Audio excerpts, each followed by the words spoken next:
Hey gamers, it's G from the corner, and it's been a few days now. I have been living, sleeping, eating, and breathing Nintendo Switch 2 since Thursday, and I just felt like now was the time to kind of finally hop back on here and give some, early impressions. Part of me wants to do a Mario Kart review or talk about a few other things, but I feel like I need more time to let all of that stuff sink in. Mario Kart I definitely need to put more time into before I can fully give my thoughts on it. So I just kind of want to talk about the console and my experience with it thus far. My biggest takeaways, my grievances, everything I really just want to say about this thing. First of all, from the moment I unboxed it, I was like, wow, this thing is huge.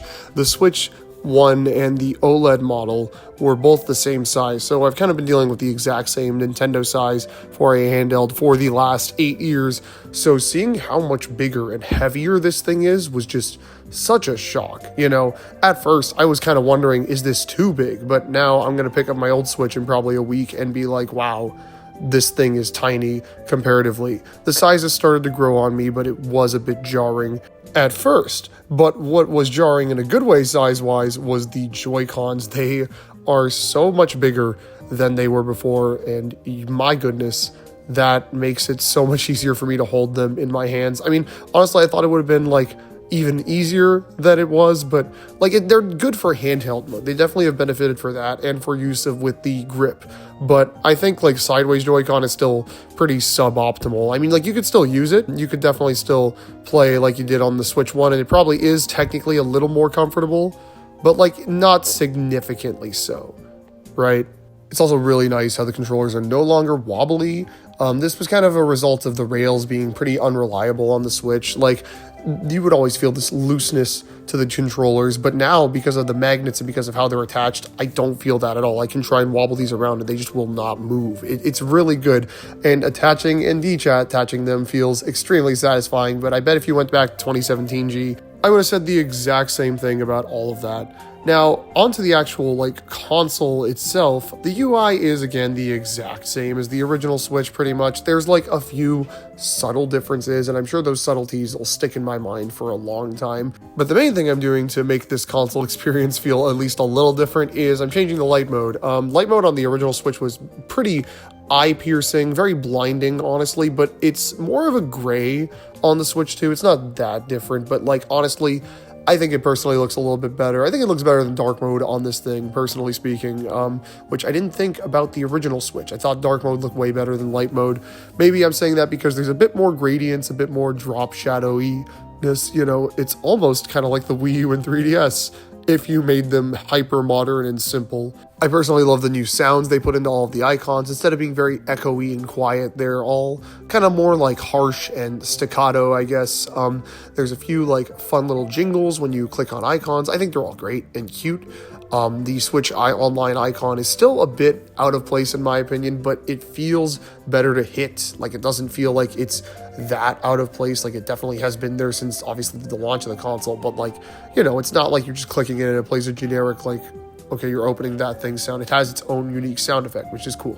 Other minor things, news being separated by account is pretty good. I have a Japanese account and an American account, and I've made Australian accounts in the past, so yeah, I got a lot of news on the Switch just flooded my way.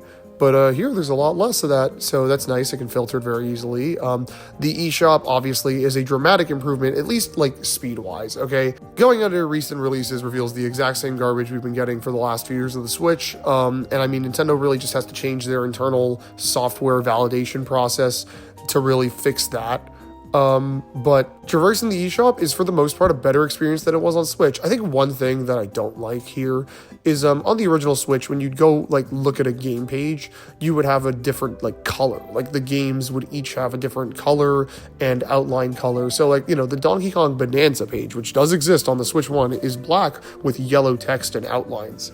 But now on Switch 2, every page is unified. It's just white and red, which, I mean, technically every page was unified on the older Nintendo shops. It was just Switch that did that, which I think kind of was partial makeup for the lack of charm in other areas, that at least games specifically had their own designed color palettes for pages. But Oh well, it's not that big of a loss. People are making a big deal about us still not having music on the system or eShop, but in all honesty, I probably would have turned that stuff off, especially with voice chat now being built into the thing. Oh yeah, game chat. I tried that out a little bit. It's good enough, gets the job done. My internet at the moment is not very good, so I can't really judge on the actual quality of connection, but I will say, it's cute.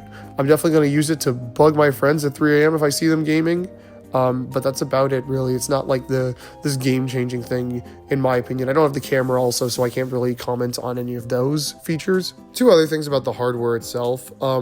The battery life is significantly smaller than the OLEDs, which, I mean, we knew going in. Like, the OLED was a mid-gen refresh that accounted for the most powerful games on the Switch, making the console last longer, whereas now we're back to not really the Switch One's battery. I feel like it's still a little better, honestly. Like, I swear I can get more races in Mario Kart World now than I could in 8 Deluxe on the launch of the original Switch, but I'm not sure. Another thing that I had kind of forgotten about that is seeming to rear its ugly head back in is the Switch 2 heating up. The OLED never heats up. It literally never heats up. It's so cool how it just does not. I was like using it and I was like, wow, this thing is just not heating up. That's very cool. The Switch 2 does indeed heat up. It's not like that bad, but it does get there. I'm curious how some other games are going to run on this thing. I distinctly recall Mario Odyssey, when that came out, I played it for like 6 hours straight, and the fan was going crazy. This is docked, by the way. The fan was just going absolutely apeshit, so I'm curious what Donkey Kong Bonanza or something equivalent to that will run. Does somebody know how Cyberpunk runs on this thing? It's $100 in Canada, so I'm not buying it, so I just would like somebody to let me know if it runs any good on this thing. Other hardware-related things, the Pro Controller, it feels amazing. The sticks on the Joy-Cons already felt better, but the Pro Controller sticks, like, they're so soft, you can't even really click them when they hit the edges. It just feels so, like, amazing. I wonder if it'll honestly be kind of distracting how little they click, but I don't know. Personally, right now, I think they're fantastic. These sticks are freaking wonderful, and the GameCube controller feels like a brand new GameCube controller, which is just, again, it's wild to me that we're actually doing GameCube Switch Online, but like, man, that controller is very, very cool. But I guess with that, what have I been playing for the past 4 days? Well, a lot of Mario Kart, like a lot of Mario Kart. Day 1, 2, and 3 were pretty much entirely me playing Mario Kart. There were little, breaks. I played a bit of Deltarune Chapter 3, and I've just started Chapter 4, but it's mostly been Mario Kart, and I think the game is fantastic. Having bought the bundle, I obviously didn't spend 110 Canadian dollars on the game, so, it's a bit hard to talk about the price and what you think, if you think you're getting what it's worth, but I mean, I don't know, you really gotta decide that with yourself. Saying that a game is worth this much money to someone, it's a really objective claim for something that should be pretty subjective. Remember when people were talking about how Metroid Dread is a 2D game, so it's not worth $60 like a few years back?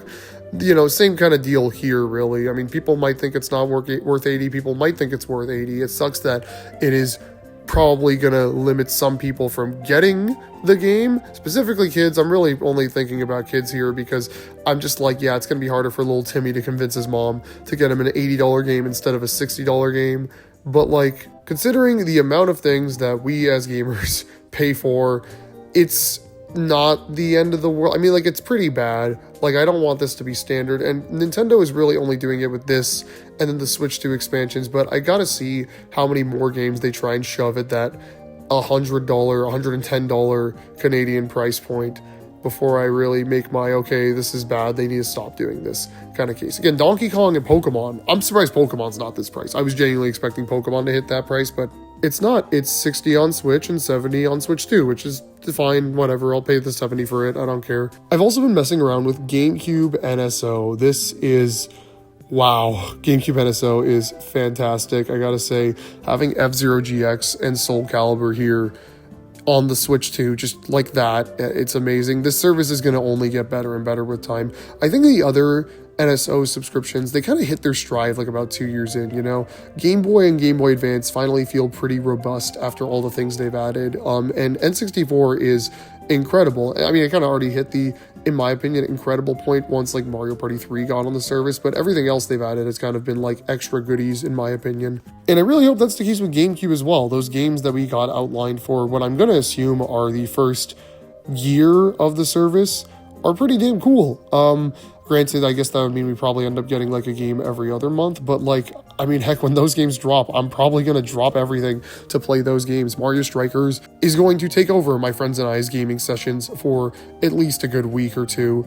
Mario Sunshine, I'll probably replay either here or just on 3D All-Stars, honestly. And Luigi's Mansion is easily the game I cannot wait to play again the most. And also Chibi Robo. Gonna finally play through all of Chibi Robo. That's gonna be cool. I also went back to check out Pokemon Scarlet and Violet, and good lord, these feel like completely different games now. Like, oh my gosh, they run so much better. Everything looks so much less crusty. Really, the only issues with the actual like aesthetic of the game, in my opinion, now are just the poor art style. In my opinion, anyway, I thought it was a pretty poor art style, but like, wow, the game looks a lot better. I kind of want to replay the whole thing, honestly, but I don't know. We'll see if I end up going through with that.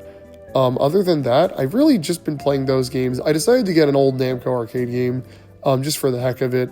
It came out a while ago on the service. I played it on some Namco museums called Motos.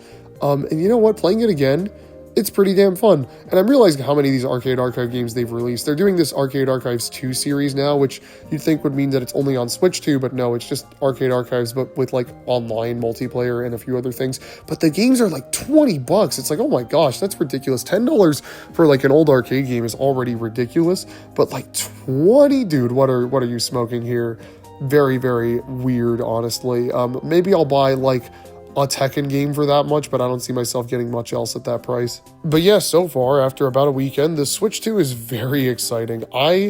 We have new Nintendo hardware right now, man, and it's just such a crazy, crazy feeling, honestly. Seeing everybody I know so amped up about this thing, just being so amped up about this thing myself, and having Mario Kart, a game that everybody loves and everyone will play as a launch title, has just been fantastic, man. I am thrilled by everything this console has been showing me so far, and the fact that another blockbuster Nintendo title is a mere 5 weeks away, dude, like, wow, they really pulled out all the stops for this thing, honestly, and I just cannot wait to see what's in the future. How well will the console do itself? I'm very curious to see, honestly. Again, it's sold out right now, but like, there are still, I think, a few GameStops that have the thing available for purchase, so for all we know, the thing might peter off in sales and Nintendo might have to do some drastic things in the coming months, but I mean, hey, right now, I am more than excited for the current lineup.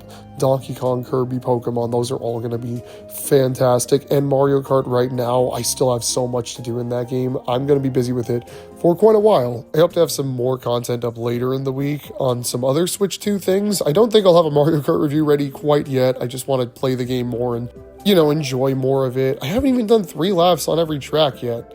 I really just want to let everything sink in before I talk about that game, but I'm sure there will be plenty more Switch 2 and other things to discuss in the coming weeks and months, and yes, years. We are at the dawn of a new Nintendo generation, and I am so happy to be here to experience it and enjoy it. I just can't wait to see what's coming up next for this console, and you know, this is just the very, very beginning, so keep yourselves cornered for more on the Nintendo Switch 2 and the rest of gaming as a whole, and I will see you guys on the next one later.